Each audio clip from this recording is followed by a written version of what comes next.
memberikan jawaban di kolom chat. Teman-teman bisa menjawab di kolom chat ya. Supaya nanti kelasnya juga aktif, kita kita coba feel free teman-teman kalau ada pertanyaan silakan ditanyakan. Kalau nanti saya memberikan jawaban silakan direspon ya. Tidak apa-apa nanti kalau misalkan teman-teman tidak menghendaki on cam, boleh teman-teman off cam, tapi teman-teman aktif di kolom chat ya. Atau suaranya di on kan juga tidak masalah. Oke teman-teman.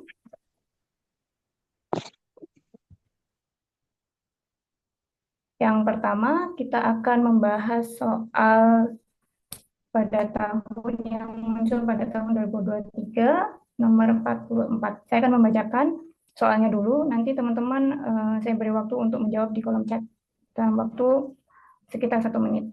Ya, terus kita akan ulas bagaimana jawabannya. Yang pertama, Islam memiliki 4 sumber hukum Islam yang disepakati, yakni Al-Quran, hadis, ijma, dan qiyas. Apakah perbedaan utama antara Al-Quran dan hadis? Opsinya ada 5. Yang A, tidak ada perbedaan. Keduanya memiliki kedudukan yang sama dalam agama Islam. Yang B, tidak ada perbedaan. Keduanya merupakan sumber hukum agama Islam. Yang C, Al-Quran terdiri dari 1 kitab, sedangkan hadis terdiri dari beberapa kitab. D, Al-Quran hanya berisi permasalahan hukum, sedangkan hadis berisi sejarah. E. Al-Quran adalah wahyu langsung dari Allah, sedangkan hadis adalah perkataan dan perbuatan Nabi Muhammad SAW yang diwariskan oleh para sahabat. Oke, teman-teman silakan jawab dulu di kolom chat.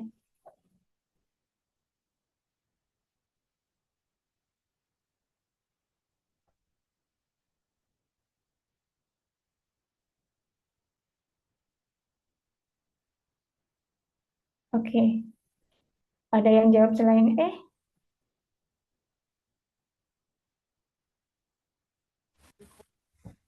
Tidak ada ya. Pada pintar-pintar ini sudah.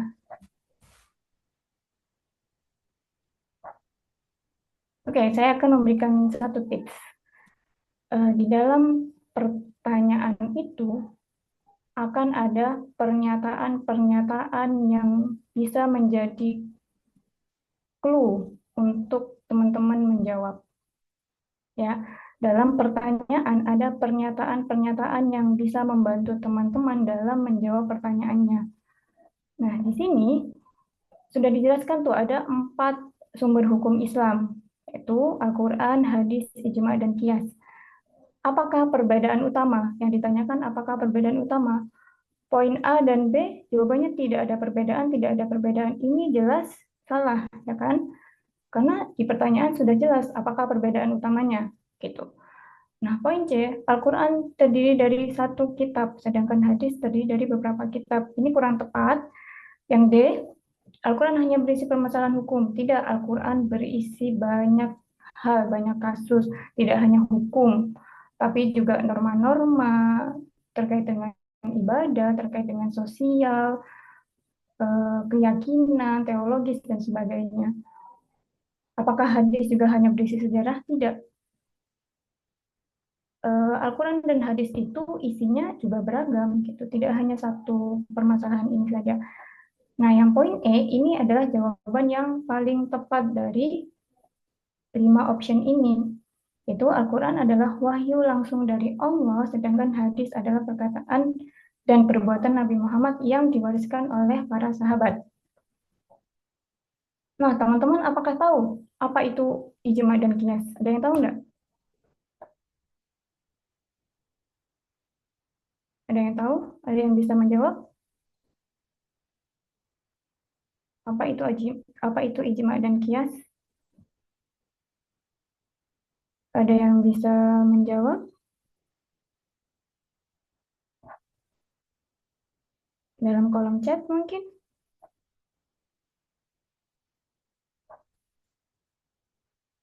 Tidak ada?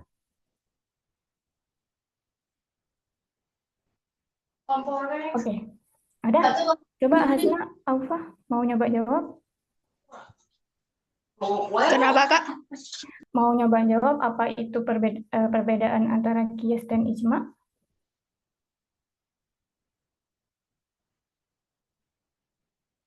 Hasna Alfa mau nyoba jawab? Tidak ya? Oke, di sini.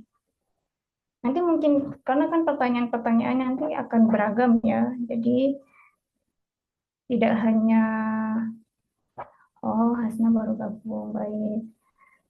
Tidak hanya tadi perbedaan antara Al-Quran dan hadis, tapi juga mungkin nanti ada pertanyaan terkait dengan ijma dan kias. Apa itu ijma, apa itu kias?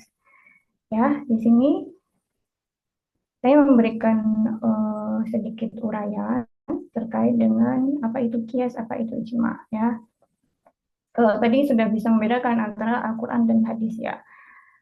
Al-Quran itu sumber hukum yang pertama.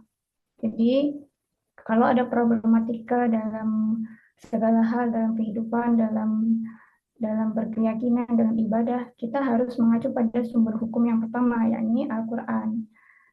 Kemudian baru hadis. Kenapa hadis itu nomor dua? Karena hadis itu dia karakternya zone wurud ya. Dia eh, kebenarannya, keberadaannya itu masih diduga kuat. Belum yang diyakini atau dia pasti yang nggak benar gitu. Karena nanti kan kalau hadis itu akan ada banyak hal, ada banyak macamnya.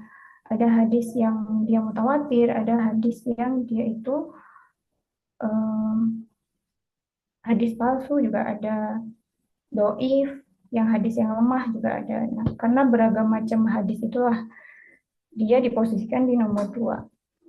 Nah, terus apa itu kias? Kias itu arti yang paling mudah dia itu adalah menyamakan. Jadi disamakan. Jadi kalau ada kasus-kasus yang tidak tertera dalam Al-Quran ataupun hadis, itu nanti hukumnya disamakan dengan hukum yang ada dalam Al-Quran dan hadis. Misalnya nih soal bir, soal narkoba, itu kan tidak disebutkan secara eksplisit di dalam Al-Quran ataupun hadis. Nah ini hukumnya bisa disamakan dengan hukum Homer, yaitu haram. Ya, begitu. Nah, terus ijma, apa itu ijma? Ijma itu kesepakatan. Jadi kalau kias itu menyamakan, kalau ijma itu kesepakatan. Kesepakatan siapa? Kesepakatan para mujtahid untuk memutuskan suatu hukum yang tidak terdapat dalam Al-Quran dan hadis. Itu. Nah, contohnya apa? Contohnya itu soal keharaman minyak babi. Kalau babi itu kan sudah memang sudah diharamkan di dalam Al-Quran. Nah, bagaimana dengan minyak babinya? Nah, ini para ulama sepakat bahwasanya minyak babi itu juga hukumnya haram gitu. Kemudian juga hukum terkait dengan jual beli homer, yaitu ulama sepakat kalau jual beli homer itu hukumnya haram, tidak diperbolehkan gitu. Oke, dalam sini ada pertanyaan soal nomor satu ini, nomor 44. Teman-teman boleh loh bersuara biar kita ada diskusi ya. Ini kan soalnya jam-jam rawan ya, jam 1:30 2. Gimana? Lanjut? Lanjut? Teman-teman boleh menjawab. Oke, lanjut. Iya, ijma kesepakatan para ulama. Betul. Tadi sudah dijelaskan ya. Oke, kita lanjut soal berikutnya.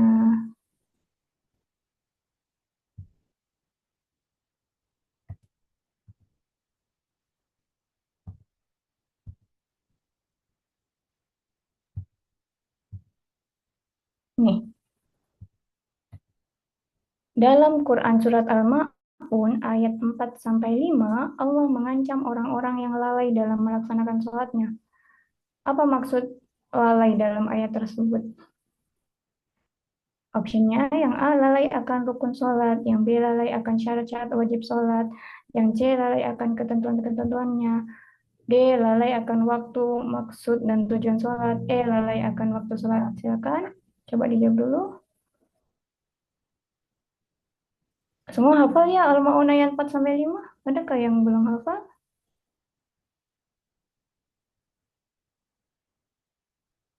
Oke, mirip ya D sama E. D sama E. Tidak ada yang menjawab selain D sama E. E, D, D. Oke, masih ada? D.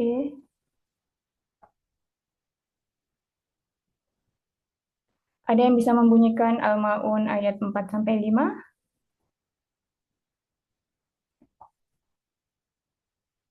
Ada enggak? Yang bisa membantu membunyikan ayat 4 sampai 5?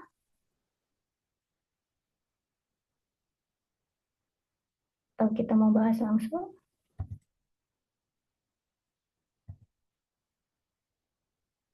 Nah, jawabannya adalah D. Kenapa? Coba masih ada yang jawab.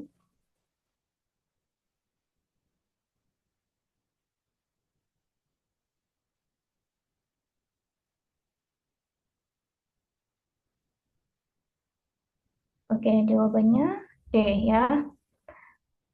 Bunyi ayat 4 sampai 5 yaitu Bismillahirrahmanirrahim fawailul lil musallin alladzina hum 'ala sholatihim sahun. Celakalah celakalah bagi orang-orang yang melaksanakan sholat, yaitu yang lalai terhadap sholatnya. Di sini maksud lalai apakah hanya terbatas pada waktu saja? Tadi kan yang option E hanya waktu sholat saja ya. Sedangkan yang D lalai akan waktu, maksud, dan tujuan sholat. Nah, kita bisa mengacu pada ayat sebelumnya. Gimana redaksinya? Yaitu celakalah orang-orang yang melaksanakan sholat. Yang melaksanakan sholat. Jadi bukan hanya orang-orang yang tidak melaksanakan sholat. Maka ini maksudnya adalah orang-orang yang tidak hanya lalai akan waktunya saja, tetapi lalai akan maksud dan tujuan sholatnya juga. Kenapa demikian? Karena ya kita melaksanakan sholat, tetapi kita hanya menggunakan lisan, hanya menggunakan gerakan tubuh saja, tanpa menghadirkan kesadaran diri kita. Gitu. Jadi kan dalam sholat itu tidak hanya lisan saja sama gerakan saja gitu yang bisa kita lakukan dalam sholat, tetapi semuanya sekujur tubuh itu harus memiliki kesadaran seutuhnya kalau kita sedang melaksanakan sholat gitu. Jadi yang dimaksud dengan lalai di sini tidak hanya waktu, tapi juga maksud dan tujuan sholat. Ini mengacu pada ayat 4. Makanya yang disebutkan di dalam soal itu tidak hanya ayat 5, tetapi ayat 4 dan 5. Karena di situ ada munasabah, ada keterkaitan antara satu ayat dengan ayat selanjutnya, antara ayat 4 dan ayat 5 gitu.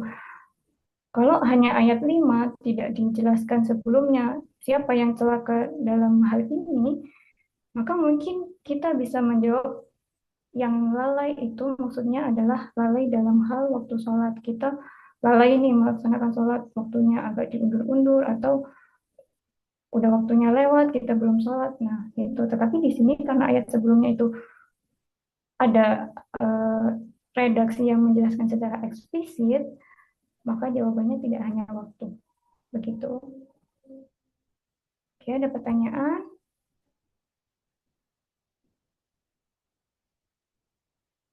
Sudah, bisa dilanjut. Lanjut, Kak. Oke, next. Soal nomor 50. Ini tipe ya, maaf. Perhatikan Quran Surat Al-Ma'idah ayat 6 yang menjelaskan terkait hal-hal yang diwajibkan ketika hendak melaksanakan sholat berikut ini. Ayatnya, Bismillahirrahmanirrahim. Ya ayyuhalladzina amanu idza qumtum ila sholati faghsilu wujuhakum wa aydiyakum ilal marafiqi wamsahu bi ru'usikum wa arjulakum ilal ka'bayn wa in kuntum junuban fatahharu. Berdasarkan ayat di atas, manakah hadis yang menguatkan perintah tersebut? Silakan dijawab dulu ya. Teman-teman bisa membaca opsinya sendiri.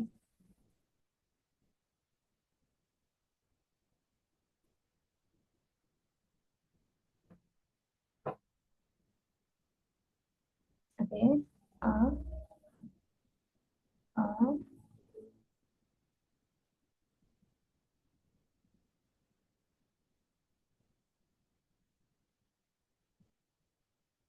mm-mm.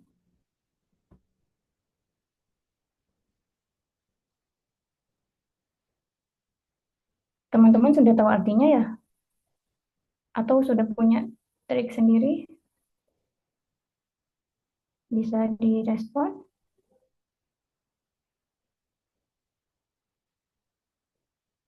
Artika. Artinya langsung tahu sendiri atau bagaimana?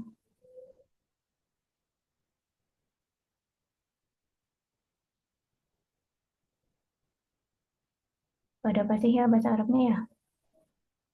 Oke, tidak ada yang menjawab selain A.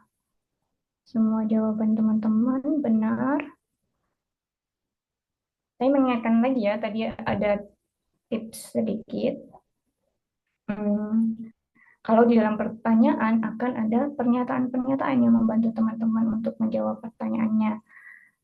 Di sini, ini sudah dijelaskan eh, apa maksud utama dari ayat yang dihadirkan di sini, yaitu terkait dengan sesuatu yang diwajibkan ketika hendak melaksanakan sholat.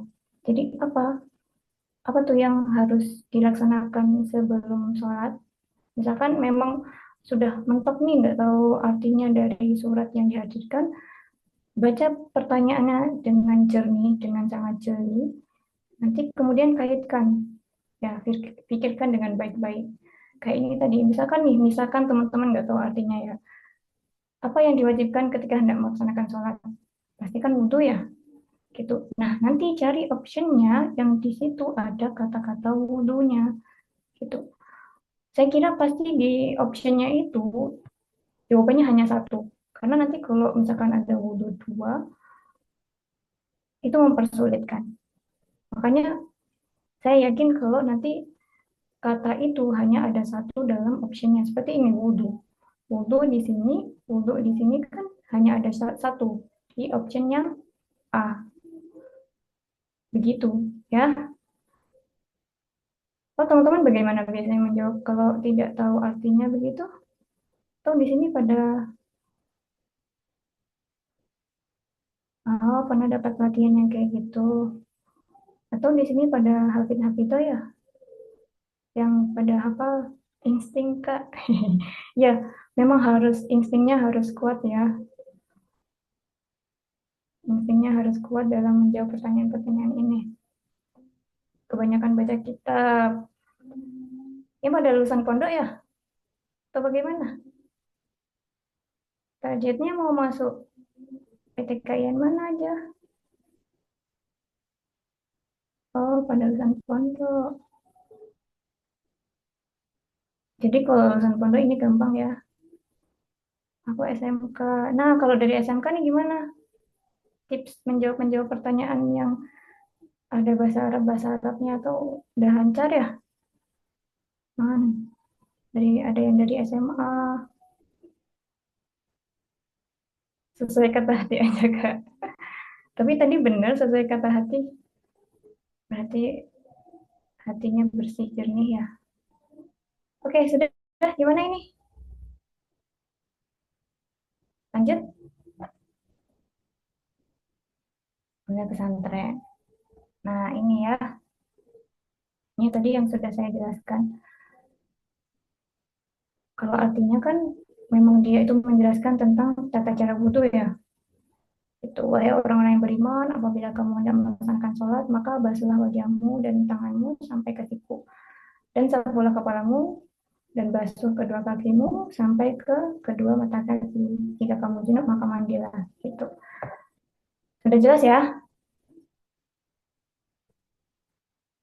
Cap cip cup.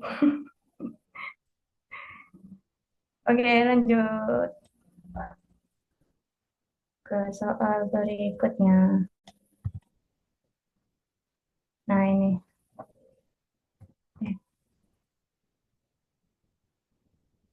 Oke.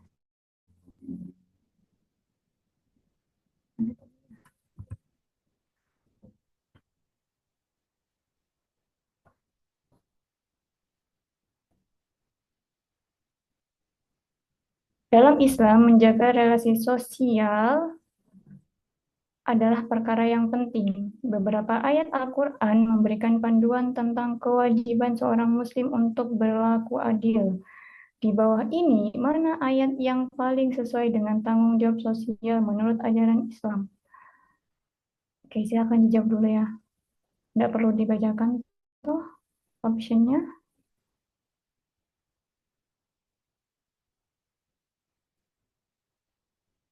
Oke.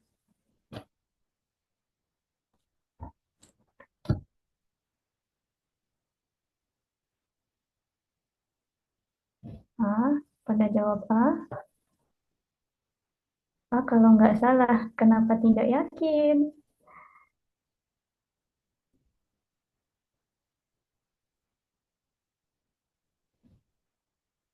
Masih lagi?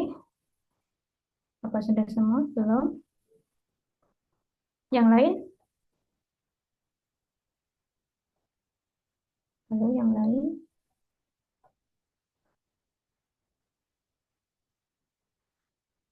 Gimana? Kalau dari tips yang tadi, ada yang bisa bantu respon? Gimana cara menjawab pertanyaan ini?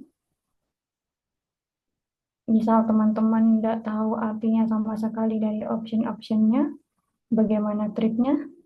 Tadi sudah saya spill sedikit trik dan tipsnya. Ada yang mau bantu ngerespon? Aku. Gimana? Sudah? Oh, keren.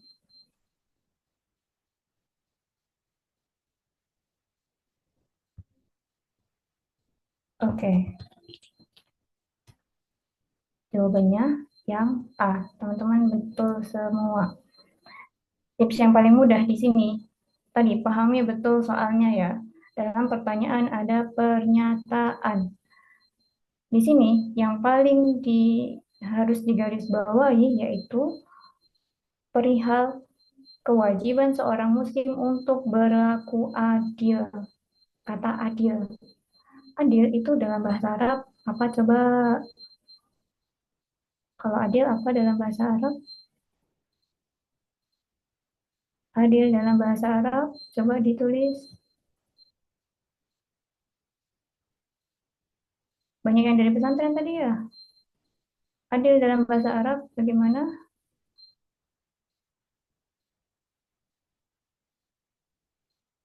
Ada yang bisa bantu jawab? Adil dalam bahasa Arab?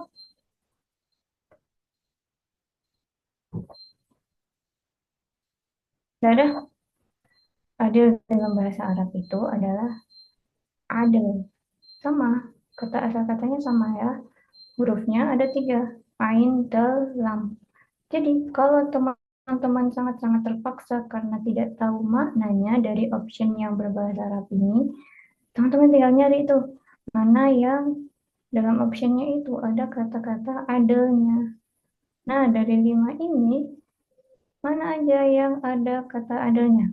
Otomatis hanya satu ya, yaitu yang A gitu. Nah, misal nanti pertanyaannya disuruh nyari tentang sabar gitu ya. Bahasa Arabnya sabar apa? Sabarun. Nanti tinggal teman-teman nyari itu kata sabar dalam option-optionnya. Ya, ada takwa juga, misalkan wattaqullah itu. Nah, itu kan ayat-ayat yang berkaitan dengan ketakwaan gitu. Itu tips yang paling mudah saya kira ya. Kalau misalkan kita sudah mentok tuh waktunya terbatas dan tidak tahu makna yang pasti itu bagaimana gitu. Instingnya tadi itu harus di-on-kan gitu ya. Oke, ada pertanyaan? Gimana? Ada pertanyaan enggak? Atau lanjut? Bagaimana? Next, itu baris apa Kak? Ya Kak, nggak tahu. Tadi ada yang kecuali mungkin ya.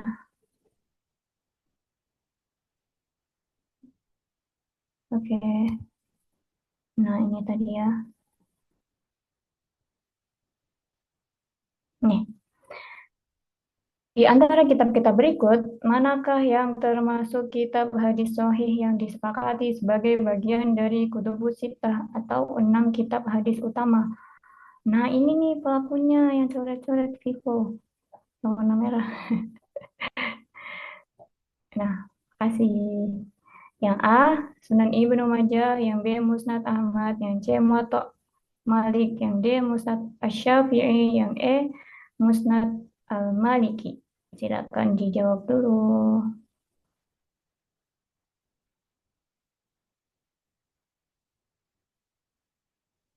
Kepencet diam, nggak apa-apa. Yang A. A. Oke, next.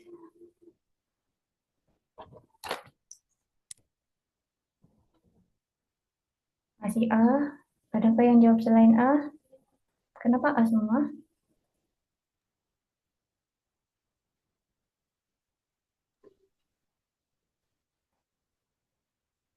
A. Masih A.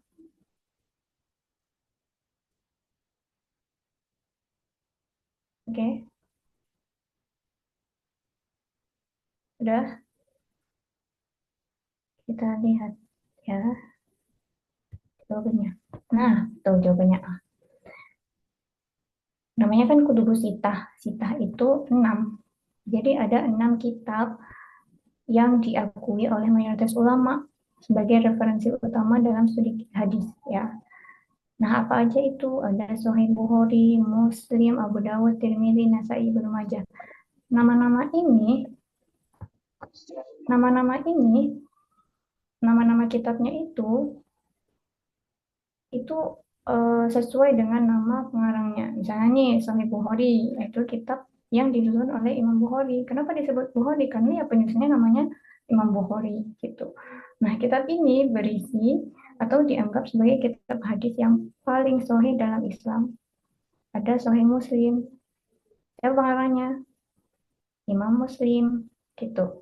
Kitab ini juga diakui sebagai salah satu kitab hadis paling sahih yang seringkali disebut yang dianggap sahih nomor 2 setelah Bukhari ya.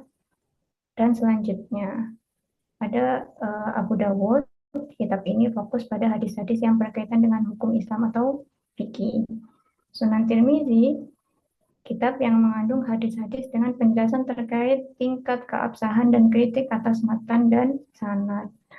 Jadi isinya kitab tersebut tuh berkaitan dengan kritik matan dan sanadnya untuk mengetahui keabsahan dari suatu hadis, apakah dia mutawatir, apakah disebut doif, ahad atau sebagainya. Itu. Kemudian ada Sunan Nasai, yaitu kitab yang merupakan kumpulan hadis yang berkaitan dengan hukum Islam. Ada juga Ibnu Majah, disusun oleh Ibnu Majah. Kitab ini menjadi bagian dari kitab Sita. Meskipun beberapa ulama itu menyaksikan ya, apakah kitab ini juga dikategorikan sebagai kitab yang otoritatif dalam studi hadis. Tapi banyak dari ulama yang mengatakan kalau ini masih dianggap sebagai otoritatif sehingga dia dikategorikan dalam kutubus sita atau 6 kitab yang diakui. Nah, ini saya sedikit memberikan apa ya, eh, apa apa nih, singkatan. Nggak tahu nanti kalau works atau bekerja buat teman-teman, teman-teman bisa ngikut. Kalau enggak, mungkin ada yang bisa membantu memberikan singkatan untuk teman-teman mempermudah dalam mengingat 6 kitab hadis yang otoritatif ini. Kalau saya ini ya, eh, sabumu itu dari dua, yaitu Sahih Bukhari Muslim, kemudian Abda itu satu, Abu Dawud. Nah, timnas ini Tirmidzi sebenarnya agak maksa di timnya ya, karena harusnya Tirnas gitu, tapi itu agak sulit. Jadi timnas nggak apa-apa karena ada huruf M-nya juga. Timnas itu ada dua, Tirmidzi dan Nasai. Nah, Imaja itu satu, Ibnu Majah. Itu gimana menurut teman-teman? Apakah bisa mempermudah? Atau coba apakah ada singkatan lain yang bisa mempermudah teman-teman? Suara saya nggak terdengar ya? Bagaimana? Dengar, Kak. Dengar. Gimana? Sabumu Abda Timnas Imajah atau ada yang bisa membantu memberikan singkatan? Gimana, Lupa. Kak? Enggak. Ke- Kenapa gimana? Kalau saya terdengar ya, Kak? Sudah. Oh iya, enggak, tadi ada yang jatuh. Itu ya, yang eh, dari saya itu Sabumu Abda Timnas Imajah. Itu bisa buat diingat-ingat teman-teman. Nanti kan karena itu akan ada beragam pertanyaan yang muncul. Barangkali nanti jawabannya bukan Ibnu Majah, disuruh tuh sebutkan 6 di bawah ini mana yang eh, mana yang termasuk dari kitab Kutubus Sittah gitu, atau mana yang bukan termasuk kitab Kutubus Sittah gitu. Kan harus hafal tuh keenamnya bagaimana gitu. Nah, apakah dari ini sudah jelas dan sudah sangat mempermudah? Lupa Kak, nggak bawa kitabnya. Kitab apa tuh? Sangat mempermudah. Udah ya, sekali lagi ya, Sabumu itu Sahih Bukhari Muslim. Jadi dia tuh dua kitab, Sahih Bukhari Muslim. Abda itu satu, Abu Dawud. Kemudian yang timnas itu Tirmidzi dan Nasai. Nah, yang imajah itu satu, Ibnu Majah. Gitu ya. Gimana? Sudah? Sudah cukup? Kita next ke soal berikutnya. Next, Kak.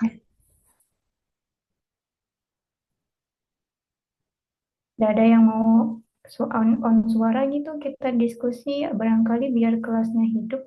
Enggak ya? Lebih enak gini ya?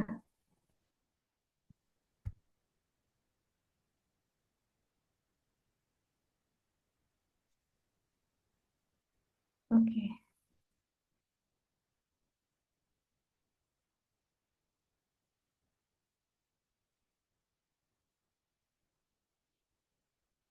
sebentar. Ini coretan nggak bisa dihilangin ya?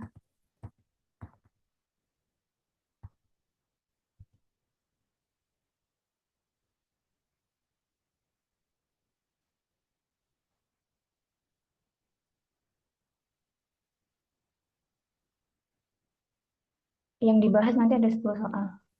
Kalau nggak salah ini soal keempat ya, apa kelima ya? Kenapa? Sudah bosan kah? Zoom banget. Oke, selanjutnya ya. Kita lanjut. Boleh? Saya bacakan soalnya ya. Dalam studi Al-Quran terdapat konsep abrogasi yang merujuk pada penghapusan atau penggantian ayat-ayat tertentu oleh ayat lainnya. Salah satu topik yang sering diperdebatkan adalah tentang ayat yang dihapus oleh ayat lain. Berikut ini, manakah pertanyaan yang paling tepat mengenai konsep abrogasi dalam konteks ayat-ayat Al-Quran? Nah, coba langsung dijawab ya.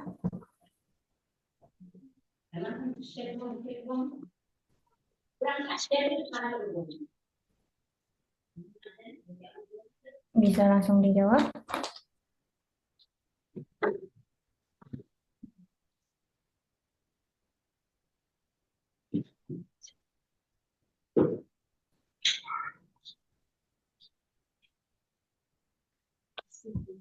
Sudah? Yang A, semua ayat disebut sebagai mansuh. Dalam Al-Quran tidak memiliki fungsi apapun. Mana? Sudah ada yang jawab belum? B? E? Kayaknya ini tidak satu suara ya teman-teman ya. Ada yang B barusan? Yang E?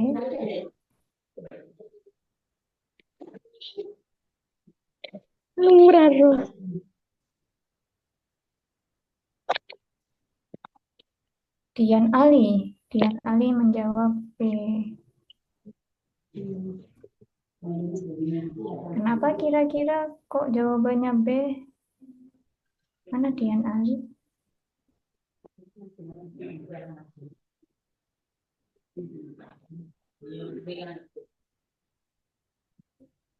Oke, jawabannya dua ya. Tadi ada yang jawab B sama E. Rata-rata jawabannya E.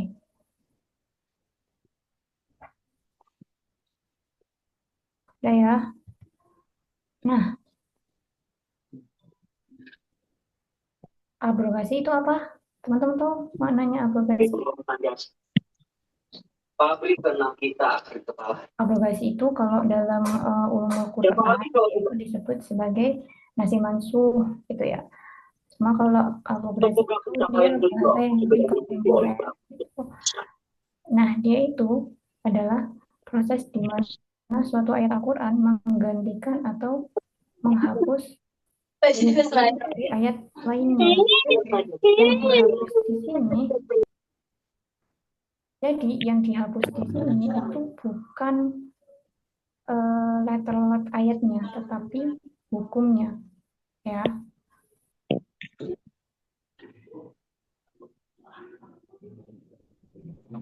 Suara kakak ketutup sama yang on mic tadi. Bagian mana yang harus diulang? Lanjut apa diulang suara saya tadi? Coba dilanjut ya. Mungkin saya akan mengulang sedikit. Aplikasi itu ulang dari yang mulai aplikasi ya.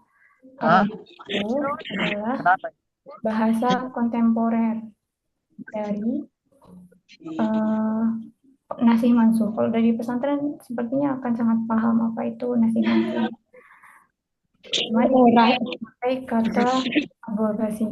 Mungkin siapa teman-teman yang on mic tapi agak berisik?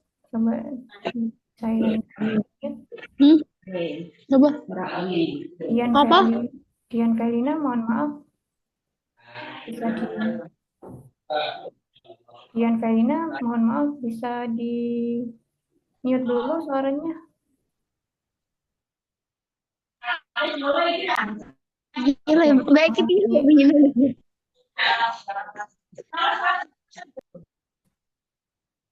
Oke, terima kasih. Nah, saya ulangi lagi ya, abrogasi itu apa? Abrogasi itu adalah bahasa kontemporer sebenarnya dari konsep nasi mansuh. Ya, apa mananya? Itu ada kasus di mana ayat Al-Quran itu menggantikan ayat yang lain, tapi dalam hal ini itu bukan letter ayatnya yang dihapus, tetapi fungsi hukumnya. Ya, nah abrogasi di sini ada dua komponen kata yang tadi, nasi dan mansuh. Apa itu nasi? Nasi itu ayat yang menggantikan atau disebut dengan penghapus ya. Itu nasi. Kalau mansuh itu ayat yang digantikan atau yang terhapus. Jadi bukan berarti ketika ayat itu terhapus, maka ayat itu tidak ada dalam Al-Quran. Kan? Dan apakah ayat yang terhapus itu tidak memiliki fungsi apapun? Tidak juga, gitu. Karena yang tadi harus digarisbawahi, yang dihapus adalah hukumnya.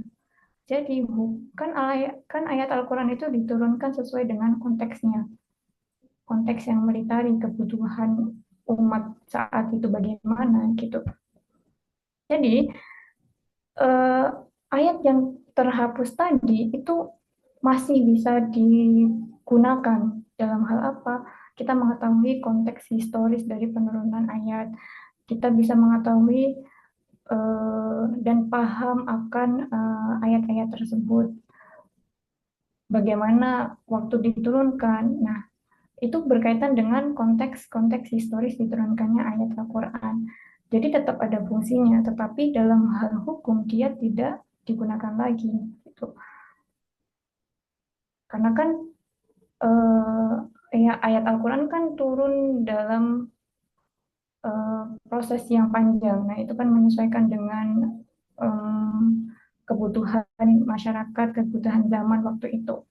Nah kita bisa eh, melihat nih contohnya dalam surat Al-Baqarah ayat 180. Di situ membahas tentang wasiat yang kemudian wasiat ini dihapus dengan ayat berikutnya, yaitu ayat yang terkait dengan hukum waris. Gitu. Jadi kalau wasiat itu kan wasiat yang ditujukan kepada saudara atau kerabat jauh. Gitu karena yang terdekat anak, istri, eh, orang tua dan sebagainya yang memiliki hubungan dekat itu jatuhnya nanti sudah dalam ahli waris gitu.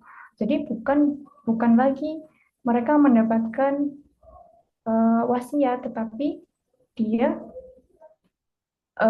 bergeser tuh ke ke ahli waris gitu. Jadi yang wasiat tadi itu sudah terhapus oleh ayat terkait dengan warisan. Hukumnya yang dihapus maksudnya. Ayatnya masih ada, ayat Al-Baqarah ayat 180 kan di Al-Quran masih ada gitu. Jadi hukumnya yang dihapus gitu.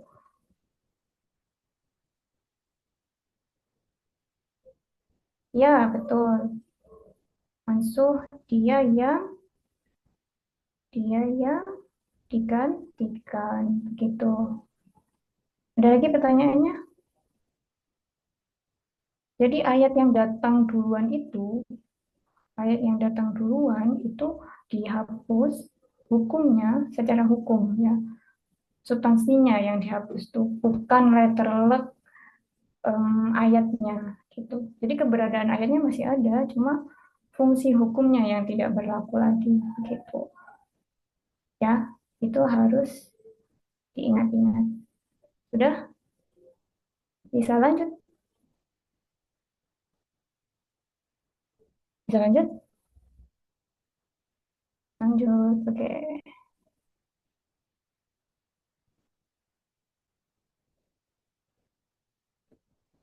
Saya bacakan ya. Soal nomor 43. Hadis adalah perkara yang disandarkan kepada Nabi Muhammad, baik berupa perkataan, perbuatan, takrir, atau sifat setelah Nabi diutus menjadi Rasul. Sebagaimana hadis berikut. Khudu ala manasikakum. Hadis di atas tergolong pada kategori hadis apa itu? Khudu ala manasikakum. Coba dijawab dulu.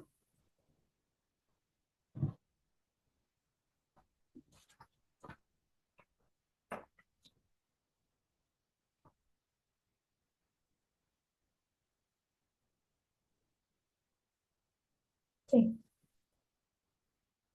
Apakah dia takrir?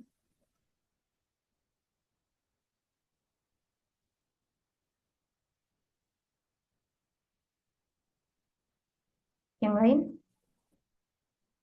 B.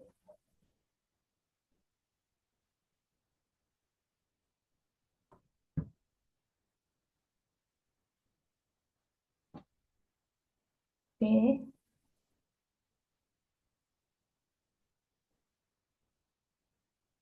Coba apakah dia hadis fi'li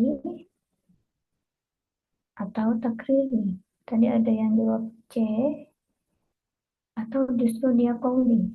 Hmm. Atau hamli. B, oke. Ada yang C, ada yang B. Rata-rata B.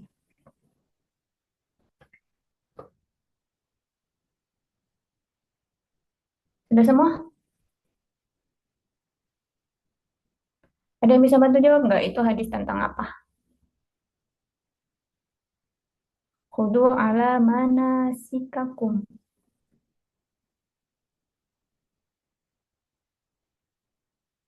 Oke. Kelihatan sangat pesantren ya. Jawabnya pakai bahasa Arab. Nah, perintah manasik haji atau umroh iya untuk melihat tata cara Nabi ya. Nah, ini dibantu sama Mas Riel nih, nggak tahu ini perempuan atau laki-laki ya. Perintah manasik haji atau umroh gitu.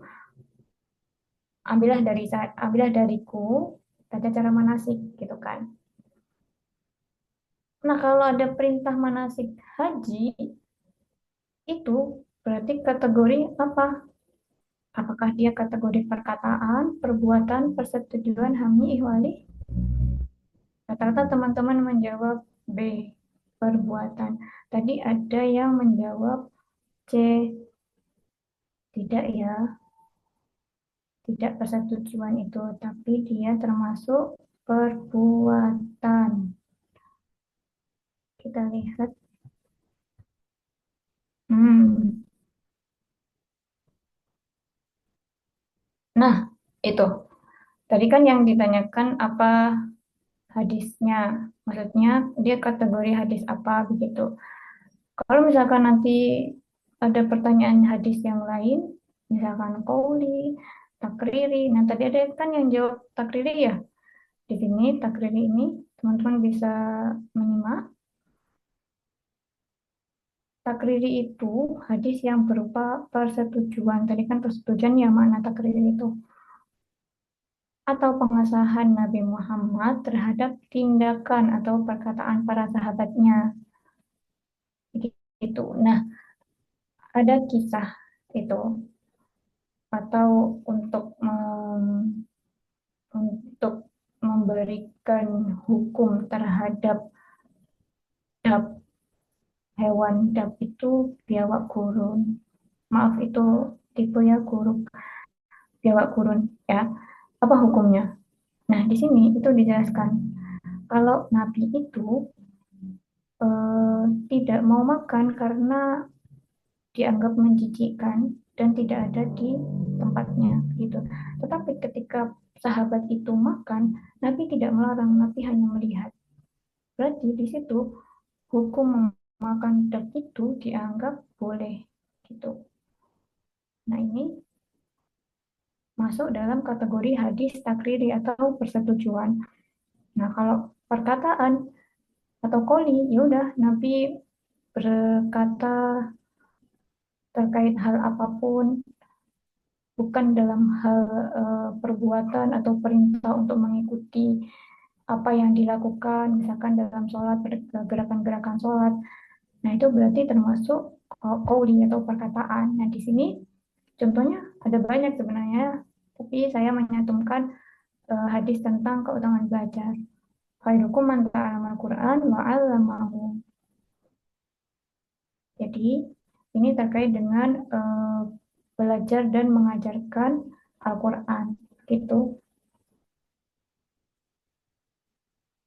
Nah, ada yang belum paham atau ada yang perlu ditanyakan?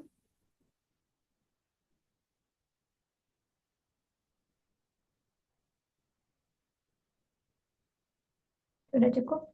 Kalau tadi itu kan, misalkan mentok nggak tahu artinya,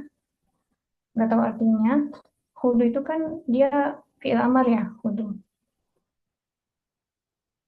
Nah, manasikakum. manasikakum ini kayaknya bisa menjadi eh, apa ya, alat pembantu teman-teman dalam menjawab manasikakum ini. Manasik apa yang berkaitan dengan manasik? Haji. Nah, kalau haji itu kan suatu aktivitas, suatu kegiatan. Nah, pasti dia berkaitan dengan perbuatan gitu. Itu mungkin jawaban yang eh, kalau misalkan tidak tahu maknanya, itu bisa menggunakan logika berpikir seperti itu. Gitu ya? Gimana? Nah, ada yang tahu nggak kalau HAMI itu apa? Kalau HAMI apa? Ada yang tahu HAMI apa? Tadi yang dari pesantren, nggak tahu Kak. Oke, Ihwali. HAMI itu hmm, apa ya, hadis yang berisi atau berupa keinginan Nabi yang belum terrealisasi. Jadi Nabi tidak sempat merealisasikan keinginannya. Itu contohnya puasa Asyura. Nah, kalau yang poin E ini itu hadis-hadis yang berkaitan dengan sifat, karakter, atau kepribadian Nabi Muhammad. Begitu ya. Biasanya yang sering muncul itu dari tiga itu, qauli, fi'li, sama takriri. Ya, yang sering muncul itu dari tiga itu, qauli, fi'li, takriri. Tapi tidak menutup kemungkinan nama atau kategori hadis yang lain juga muncul dalam pertanyaan-pertanyaan. Begitu. Sudah? Cukup, kita lanjut. Lanjut ya.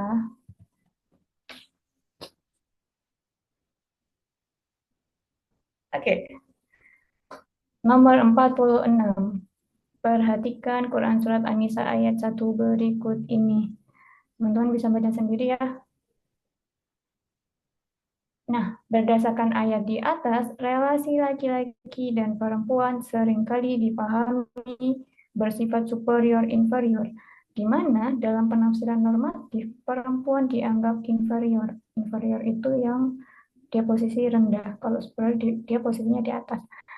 Berbeda dengan penafsiran kontemporer hari ini. Pertanyaannya, bagaimana penafsiran tersebut atau penafsiran kontemporer hari ini? Yang A, perempuan diciptakan dari tulang rusuk laki-laki. Yang B, laki-laki lebih superior daripada perempuan. Yang C, perempuan lebih superior daripada laki-laki. D, laki-laki dan perempuan tidak ada yang lebih unggul. Keduanya sama dan setara di hadapan Allah. Yang E, laki-laki dipandang lebih mulia daripada perempuan. Silakan dijawab dulu.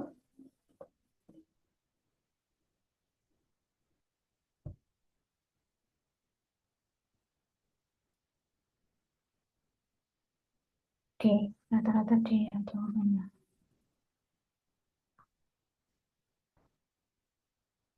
Oke, D terus.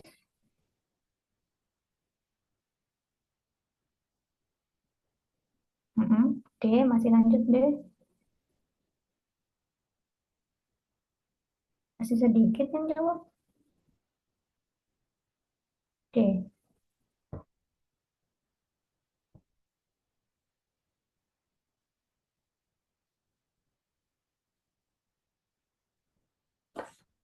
D. Oke,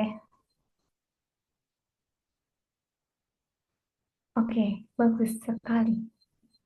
Jawabannya D. Semua benar. Gimana cara teman-teman menjawab itu? Ada yang bisa menuliskan, menceritakan kenapa menjawab D? Alasannya menjawab D, kenapa?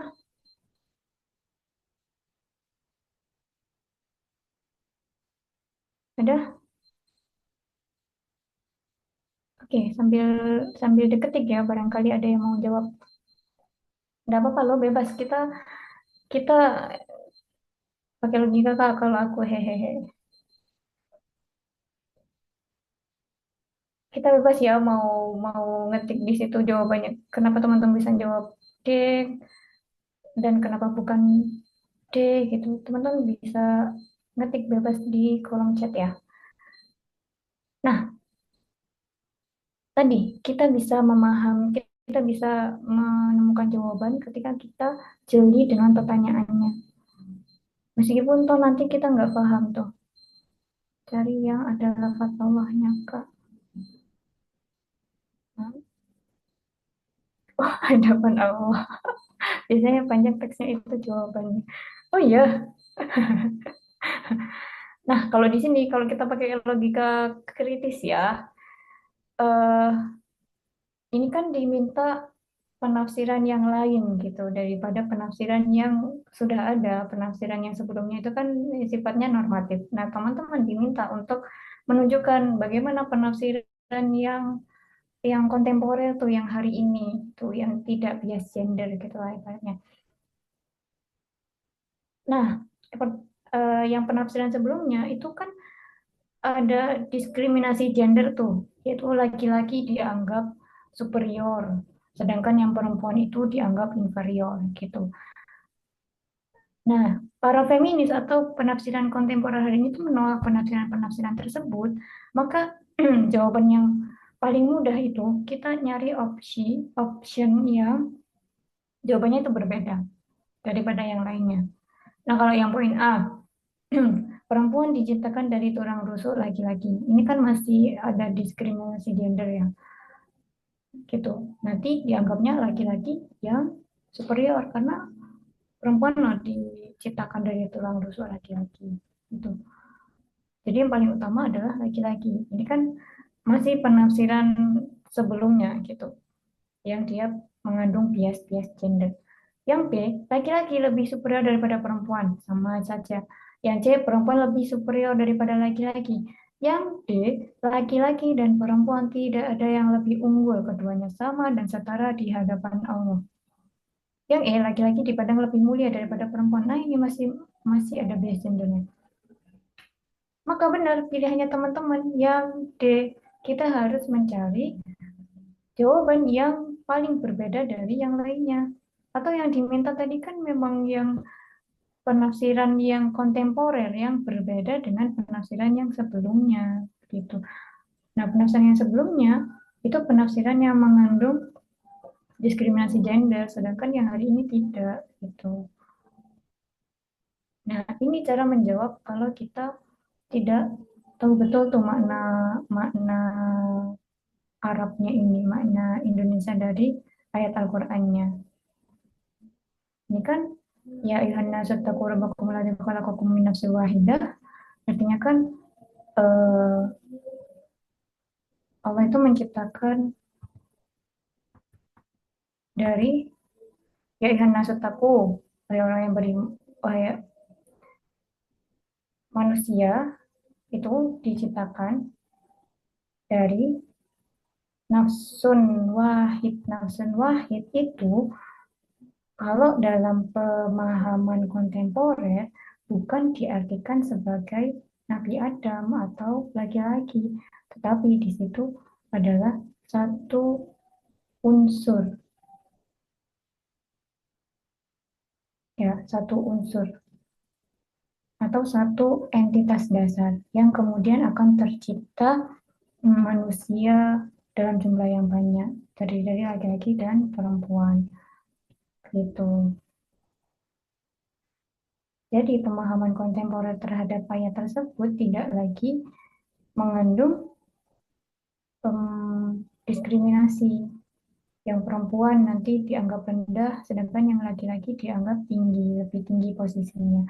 Padahal di hadapan Allah kita itu sama dan setara gitu. Bagaimana? Bisa dilanjut atau ada pertanyaan? Lanjut, Kak. Oke, kita lanjut.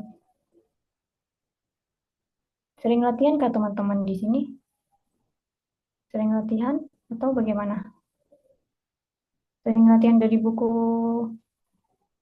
KS Inovatif ya? Iya, Kak.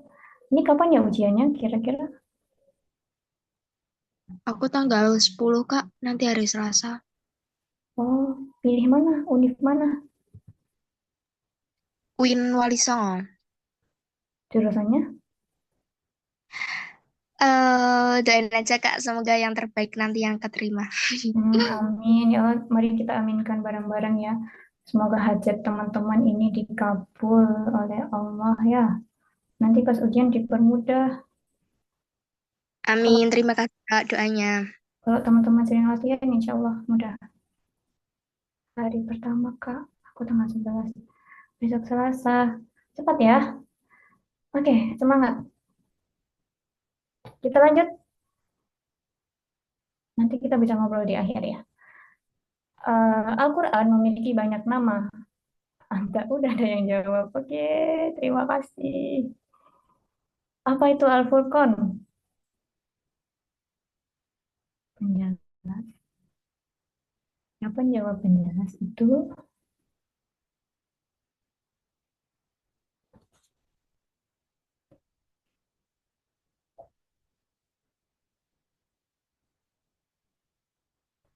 Pembeda Kak. Oke.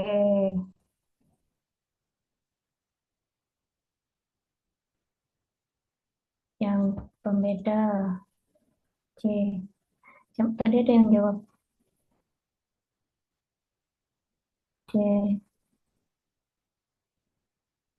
Oke, C semua ya. Tadi nggak ada yang jawab B ya. C. Oke. Udah tahu semua ya? Al-Furqan apa artinya? Ini soal yang gampang kayaknya buat teman-teman ya.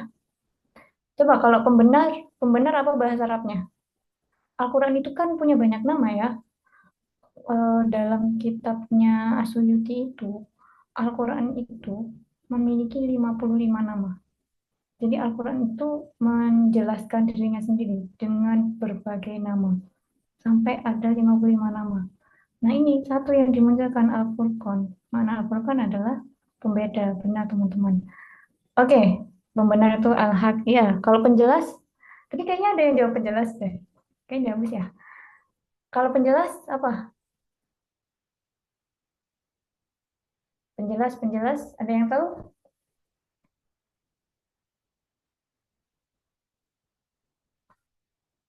Kalau penjelas, ada yang bisa bantu jawab?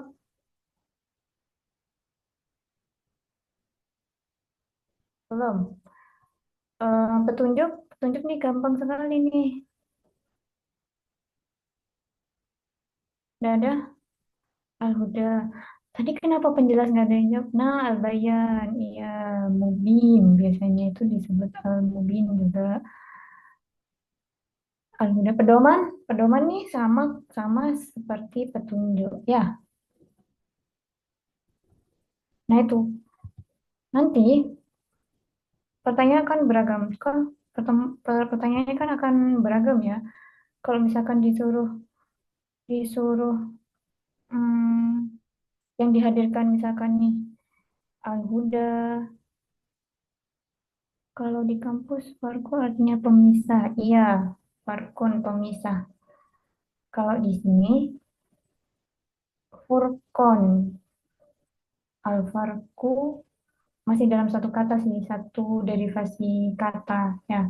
Tapi dalam konteks Al-Quran di sini dia itu artinya pembeda. Pembeda dari apa? Dari yang baik dan buruk, dari petunjuk dan kesesatan, dan dari berbagai hal yang dia kontradiktif gitu ya. Nah ini, tadi saya menyebut kalau dalam Suyuti itu ada 55 nama. Saya hanya menyebut beberapa nama. Barangkali nanti di soal teman-teman itu muncul nama yang lain gitu ya. Misalnya nih, Tanzil, turun, penurunan ayat. Nah, ini juga masuk ke dalam hmm, nama-nama Al-Quran. At-Tanzil, Al-Inzal, Wahyu. Nah, itu dia termasuk bagian dari nama-nama Al-Quran. Tadi ada 55 kata, 55 sebutan gitu. Ini azikr, biasanya sering muncul juga azikr. Azikr itu peringatan. Asyifa, syifa itu obat ya. Kalau Alkitab pada tahu ya, kitab itu ya kitab, ya buku itu gitu. Itu. Kalau dipisah itu dibedakan nggak sih, Kak? Apanya?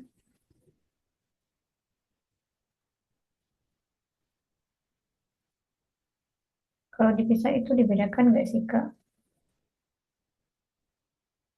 Tanzil yang diturun. Tanzil ya?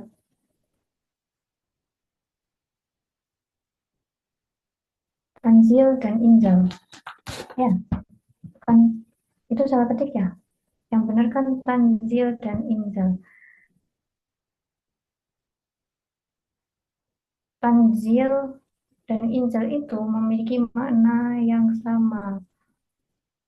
Intinya itu diturunkan atau penurunan. Tapi keduanya itu memiliki konotasi yang berbeda. Yang satunya itu penurunan dari Lauh Mahfuz yang secara keseluruhan. Nah, yang satunya itu yang dia dalam masa 22 tahun, 22 tahun atau kisaran 23 tahun itu. Itu. Itu ada nama Inzal dan Tanzil. Nah, itu termasuk dalam kategori nama-nama Al-Quran. Gitu. Gimana? Masih ada yang perlu ditanyakan? Lanjut, Kak. Oke.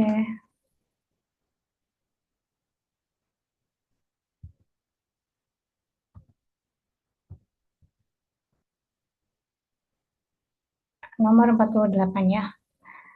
Ulama berbeda pendapat mengenai boleh tidaknya mengamalkan hadis do'if. Sebagian mengharamkan, sebagian membolehkan, sedangkan sebagian lainnya mengambil sikap menengah. Ulama kategori ketiga membolehkan pengamalan hadis do'if dalam hal A. Memotivasi muslim di bidang fadhailul a'mal atau keutamaan amal. B. Merumuskan hukum yang belum ada ketentuan dalam hadis sahih. Udah ada yang jawab A, A.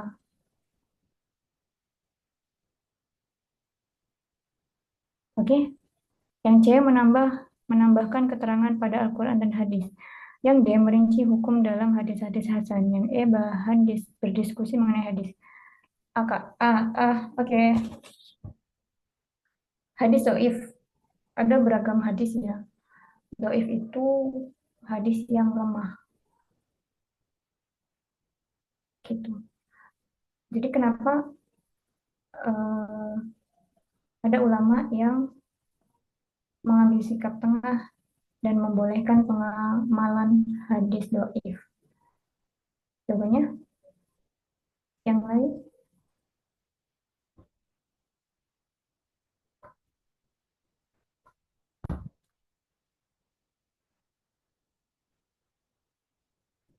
Oke, A. Teman-teman jawabannya benar semua ya dari tadi ya. Udah sering latihan sepertinya.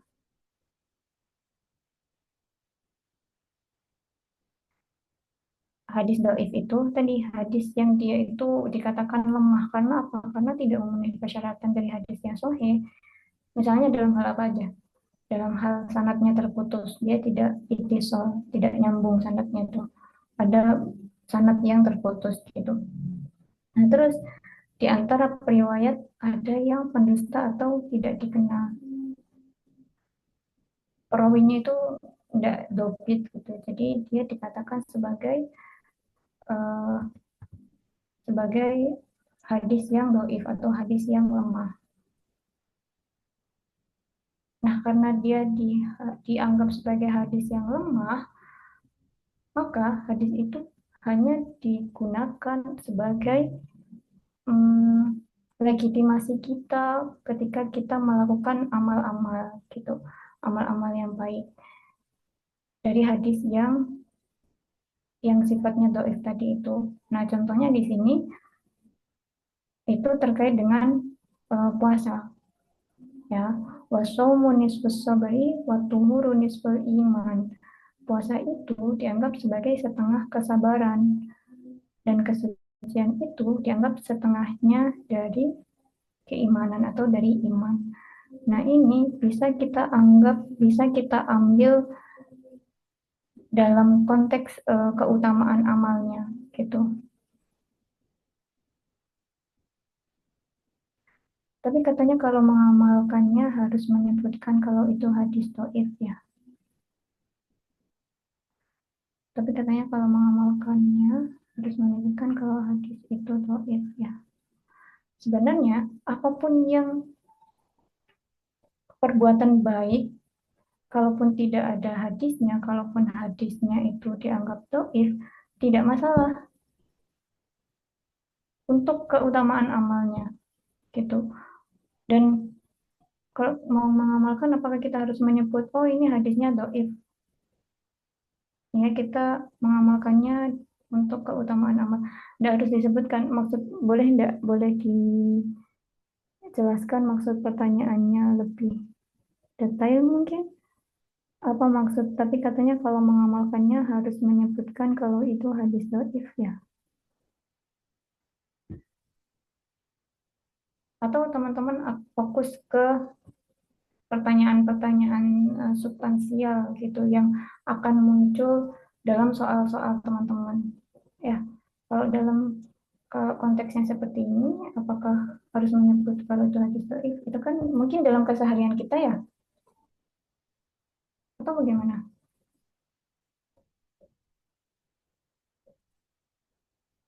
Gimana?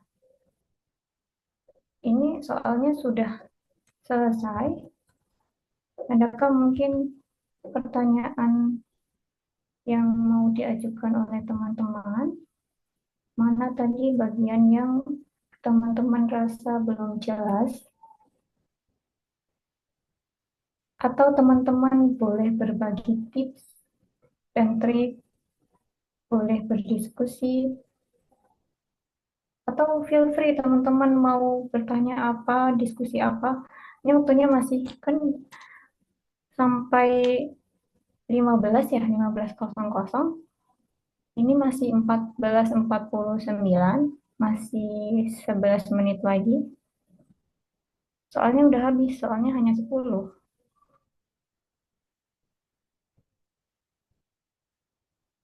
Ya, yang mana tadi? Ini. Ini masih tadi ada yang tanya, tanya. Kok terlewatnya di APK banyak yang nggak bisa ya. Biasanya yang susah itu apa? Perihal apa?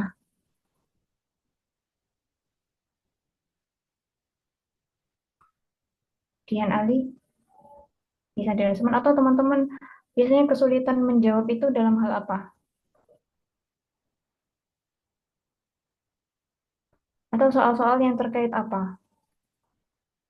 Bahasa ada ayatnya atau bagaimana? Boleh minta tolong tunjukkan ulang yang soal pertama, Kak. Soalnya ketinggalan Nah, tadi. oh, soal pertama.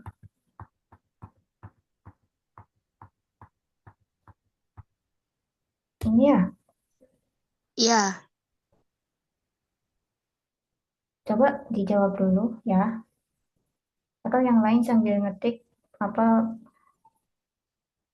yang dirasa kurang, apa yang perlu ditanyakan.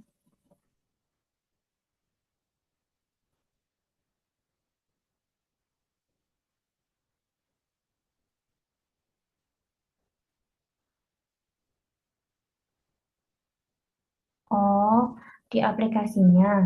Ini yang ditanyakan. Eka, betul. Hasna,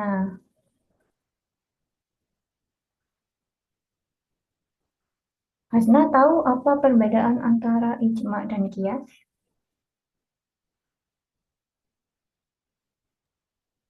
belum tahu sepenuhnya, Kak. Coba apa secara singkat kalau ijma itu apa? Ijma itu kesepakatan para ulama, itu kok, Mm-mm. Kak. Kalau kias Kias. itu nggak tahu, Kak, lupa. Nah, kalau kias itu arti yang paling simpel dia itu menyamakan hukum ya. Hukum yang dia sebelumnya tidak ada di dalam tidak disebutkan secara eksplisit di dalam Al-Quran dan hadis atau sunnah. Misalnya nih, hukumnya tadi saya sebutkan bir, itu kan kalau bir tidak ada toh disebutkan di dalam Al-Quran dan hadis, tetapi kita bisa mengambil hukumnya dengan menyamakan bir itu dengan Homer, kan sama-sama memabukkan itu. Ya, maka hukumnya haram. Nah, itu yang disebut dengan kias. Cuma tadi udah benar kesepakatan para ulama mujtahid. Ada yang lain? Yuk, masih ada 7 menit lagi. Kak izin bertanya, untuk sistem penilaian UMPTKN itu, kalau semisal ada yang salah itu, poinnya itu tidak dikurangi kan? Atau dikurangi? Hmm, mohon maaf Kak Ardi, apa bisa bantu menjawab ya? Sistem penilaian dalam UMPTKIN? Apa masih ada Kak Ardi di sini?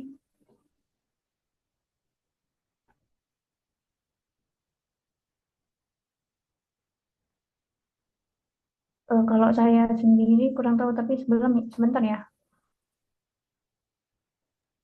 Iya Kak, nggak apa-apa. Terima kasih.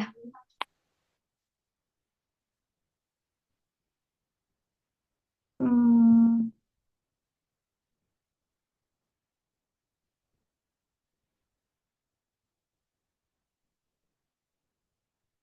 apa masih Kak Ardi atau siapa yang dari KS Inovatif bisa membantu menjawab? Kalau sepengalaman saya dalam membuat soal ya, itu ada penilaian yang dia itu tergantung kategori soalnya. Jadi ada soal yang dia kategori susah, susah, terus sedang, dan mudah. Nah, itu nanti poinnya berbeda.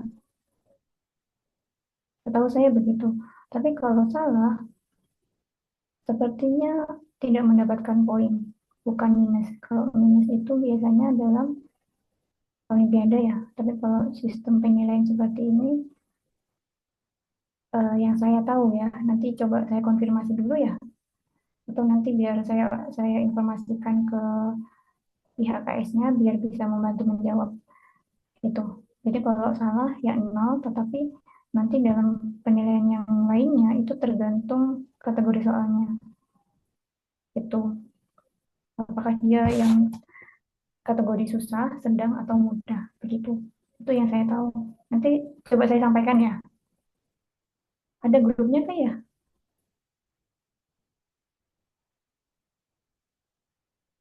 Ada yang lain mungkin?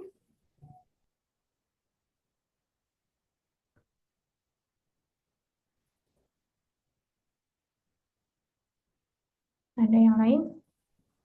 Masih 5 menit lagi.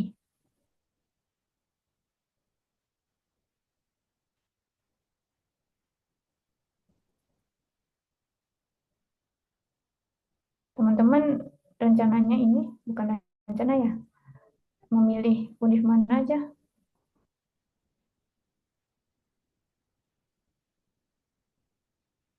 Muhammad Salman Al-Farisi milih kampus mana?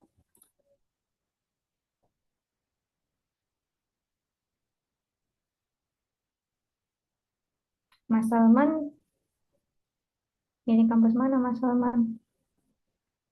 Winsa Kak. Saya S1-nya Winsa. Mau ambil jurusan apa? Winwali Songo, Cirebon. Cirebon tuh apa ya uniknya? Makassar. Jauh ya. Ini dari Makassar ya Vivo ini.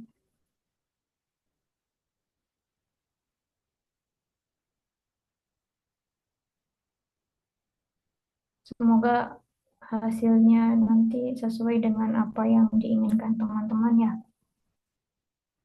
Dan teman-teman diberi kemudahan dalam menjawab, dijernihkan pikirannya agar bisa mendapatkan insting tadi itu ya, insting yang kuat gitu untuk menjawab pertanyaan-pertanyaan yang sekiranya memang teman-teman tidak paham betul, misalkan dari maknanya atau apanya gitu.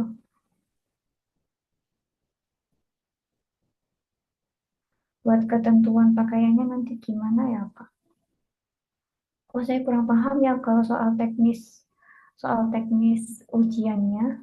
Nanti mungkin bisa ditanyakan ke adminnya ya. Kalau saya tidak tahu soal teknis waktu ujiannya gitu. Tadi ya tipsnya, saya kira teman-teman sudah pada paham ya cara menjawabnya. Pahami betul soalnya karena di situ nanti ada pernyataan-pernyataan yang bisa membantu teman-teman. Terus nanti misalnya ada pertanyaan panjang kan teman-teman juga akan terbatas waktu ya, terbatas waktu untuk menjawabnya. Misalkan ada uraian, terus ada ayat, dan di bawah itu ada pertanyaannya. Teman-teman bisa fokus ke pertanyaannya dulu aja. Baru nanti kalau misalkan belum nemu, teman-teman bisa baca cepat dari pernyataan atau narasi yang dihadirkan di pertanyaan itu. Gitu. Ya, saya kira teman-teman masing-masing di sini sudah punya cara sendiri. Kalau sering latihan itu biasanya sudah punya cara menjawab, pola-pola menjawab pertanyaan itu sudah punya gitu ya. Kalau sering latihan. Dan harus sering latihan ya.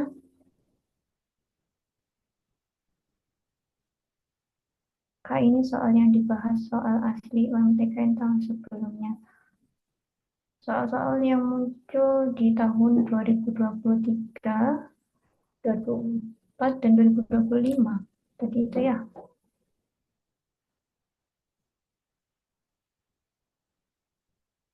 Kalau teman-teman latihan, apakah soalnya lebih susah dari yang tadi?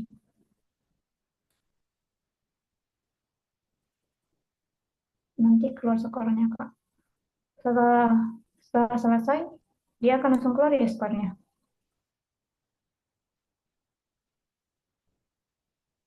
Susah, Kak. Oh, susah. Biasanya apa? Yang menyusahkan itu apa biasanya? 1 menit lagi. Yang paling susah biasanya apa? Soal apa? Karena memang pemahamannya harus luas ya kalau di sini tuh biar teman-teman bisa menjawab soal itu kan memang dituntut dituntut untuk memiliki pemahaman yang luas gitu. Perbedaan soal dari tahun ke tahun seberapa besar Kak? Saya kira akan sama. Yang membedakan itu biasanya kan pertanyaan-pertanyaan berisi misalkan nih penjelasan tentang ayat, maksud dari ayat, atau kalau di hadisnya macam-macam hadis, kategori hadis gitu. Soalnya akan berkutat di situ, cuma nanti akan diajak, akan mengambil part yang mana gitu, akan mengambil ayat yang mana gitu. Soalnya akan berkutat di situ sebenarnya. Itu teman-teman. Sudah 15.01 masih ada yang dipertanyakan. Kak, terima kasih. Aku mau lanjut ke Zoom selanjutnya. Oke, terima kasih. Ya, mohon maaf kalau tadi ada penjelasan yang kurang detail ya. Kalau ada salah-salah kata dari saya, mohon maaf yang sebesar-besarnya. Oke, kalau ada yang mau lanjut, kita tutup dulu ya. Semoga teman-teman nanti diberi kemudahan dan diberikan hasil yang memuaskan sesuai dengan harapan-harapan teman-teman. Terima kasih. Saya tutup. Wassalamualaikum warahmatullahi wabarakatuh.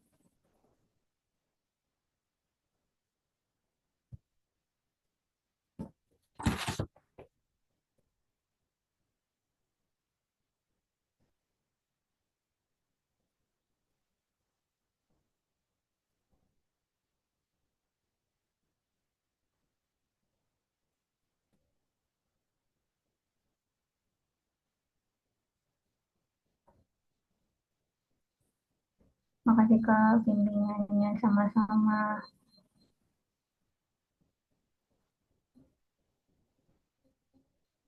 Saya out ya.